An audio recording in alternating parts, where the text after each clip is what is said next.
A financial promise that protected generations is now turning into a global time bomb, and your retirement is on the line. The math that made pensions possible for our grandparents has been quietly breaking down for decades, and we are about to face the consequences. In the middle of the last century, a thriving workforce supported a small number of retirees. For instance, in the United States back then, over 16 people were working for every one person collecting a pension. That massive base of contributors is gone. Today, that number has collapsed to fewer than 3, and the United States is actually in a better position than many other nations. The real crisis is unfolding across Europe and Asia, where the foundations are even weaker. Japan's working age population has plummeted by over 13 million people since the mid-1990s. In France, a staggering 14% of the entire economy is now consumed by pension payments. These systems were designed for a different world, one where people didn't live as long and families had more children. That world no longer exists. Global life expectancy has soared, adding decades to our lives, while birth rates have fallen off a cliff. The equation no longer balances. By 2050, 1 in every 6 people on the planet will be over 65. At the same time, in almost every developed nation, there aren't enough babies being born to maintain the workforce. This means a shrinking pool of taxpayers is being asked to support a rapidly expanding ocean of retirees. But here's the political trap. Almost no government is willing to address the issue head-on because every potential solution is politically toxic. Fixing it means telling citizens they must work longer, pay higher taxes, or accept smaller checks. Those are not exactly popular campaign slogans. The pension crisis is a political game of hot potato. This impossible situation is already straining the foundations of major economies. And according to every projection, it's destined to get much worse. So, is there any way to solve this? What happens if we continue to ignore it?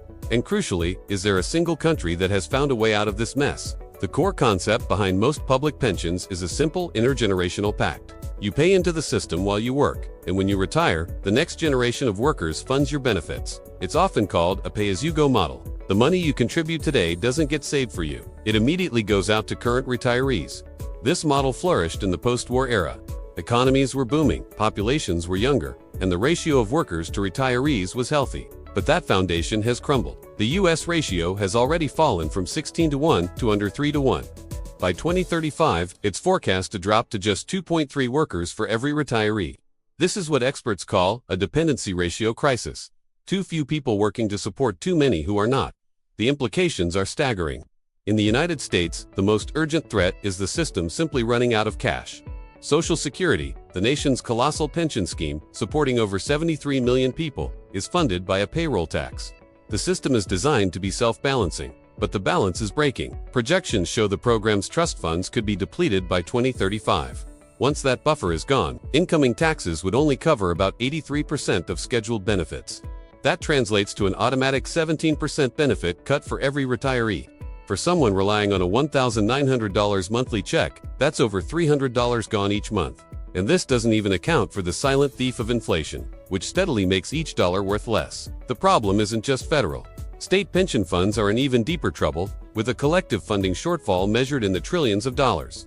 In states like Illinois and Kentucky, some public pension plans have less than 60% of the assets they need to meet their future promises. If America's core issue is a shortage of money, Japan's is a shortage of people. Japan has one of the planet's oldest populations, with a median age nearing 50. By 2050, almost 40% of its citizens will be over 65.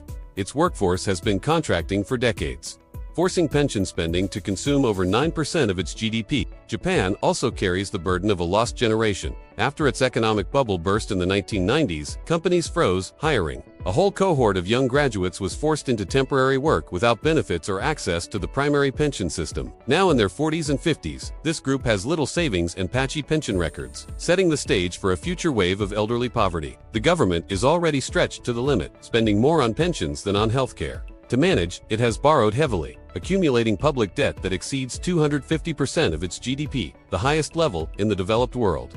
France presents a different challenge. Its problem isn't immediate insolvency, but the sheer fiscal weight of its pension commitments. With 14% of its GDP going to pensions, every euro spent there is a euro that cannot be invested in healthcare, infrastructure, or other critical national needs. Then there is China. Its pension system is young, but its population is aging at a breathtaking pace. Decades of the one-child policy created a demographic pyramid with a narrow base of young workers. By 2050, China will have over 365 million citizens aged over 65. Government forecasts warn the National Pension Fund could be exhausted by the 2030s.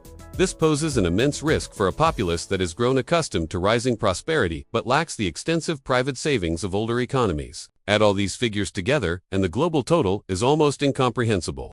The World Economic Forum estimates a colossal $400 trillion gap between what the global population will need in retirement and what has actually been saved. That figure is roughly 4 times the size of the entire world's economy today. So, with a problem so vast and obvious, what are world leaders doing? The short answer is, very little.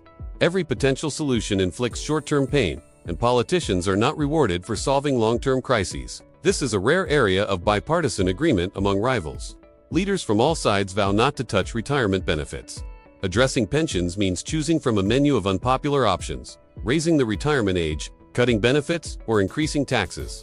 None of these win votes. In democracies, the political cycle is short, focused on the next 2 to 5 years. Pension systems, however, are century-long promises. This fundamental mismatch is why the problem is perpetually kicked down the road. Consider raising the retirement age. On an economic spreadsheet, it's logical. People live longer, so working a few more years should help. But in the real world, it's explosive. When France attempted to raise its retirement age from 62 to 64, the country was paralyzed by massive strikes and protests. Public approval for the government cratered. The second option is reducing benefit payouts. While it works in theory, it risks plunging millions of elderly citizens into financial hardship. In Japan, 1 in 5 seniors is already classified as living in relative poverty. Even minor cuts could push hundreds of thousands more below the line. The third path is to raise revenue, typically by increasing the payroll taxes on current workers. But this places the burden on younger generations who are already squeezed by student debt, high housing costs, and inflation. Many young people are skeptical they will ever see a pension themselves. And if taxes climb too high, the most mobile and skilled workers may simply seek opportunities abroad. There is a fourth, more radical option: privatization. The idea is to shift responsibility from the state to the individual. Chile famously tried this in the 1980s, replacing its state system with privately managed retirement accounts. Initially hailed as a global success story, the model later revealed deep flaws. Many workers couldn't afford sufficient contributions, and market volatility devastated their returns. The government was eventually forced to reintroduce a public safety net. Some nations have tried mandatory self-funded systems. Australia's superannuation model is a prime example. Employers are legally required to pay a percentage of an employee's salary into a private retirement account. This has built a massive pool of retirement assets, over $4 trillion, which is larger than the country's entire annual GDP. In theory, this relieves pressure on the public system. In practice, it has trade-offs. The generous tax breaks that fuel it cost the government a significant amount of revenue each year. Furthermore, the system disproportionately benefits higher-income workers who can contribute more and gain more from the tax advantages, while lower-income earners still rely heavily on the public pension. So, is any country successfully navigating this minefield? A handful are leading the way. Denmark has implemented a brilliant solution.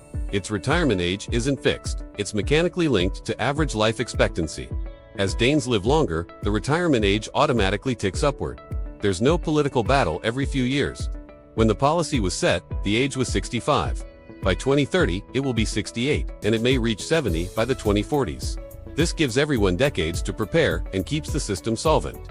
Germany and the Netherlands have adopted similar automatic adjustment systems. Then there's Sweden, often seen as the gold standard for pension reform. In the 1990s, facing a collapsing system, Sweden completely overhauled its model. It moved to a notional defined contribution system. In this setup, the benefits you receive are directly tied to what you and others have paid in, and the payouts automatically adjust if the economy weakens or life expectancy rises. The system, for example, during the 2008 financial crisis, benefits were slightly reduced. It wasn't popular, but the system remained stable, and because the rules were clear and applied to everyone, there was no social unrest. Other countries use means testing. Australia and Canada, for instance, reduced public pension payments for wealthier retirees, focusing support on those who need it most. New Zealand uses a different method, giving a flat pension to everyone over 65 but then taxing it as income, which effectively claws back money from higher earners. The lessons are clear. Nations that act early and implement gradual, automatic, and transparent adjustments avoid the chaos of last-minute crises. The best time to fix a pension system was 20 years ago. The second best time is now. People need to trust that the system will be there for them. Reforms that are predictable and perceived as fair can build that essential trust. The undeniable economic truth is that the longer a predictable problem is ignored, the more painful the ultimate solution becomes. This is a global challenge that requires courage and foresight, two things that are often in short supply. If you found this deep dive into the fragile state of our global retirement systems insightful, please do us a huge favor and like this video. It truly helps the channel Winds of Thought grow. Thanks for watching.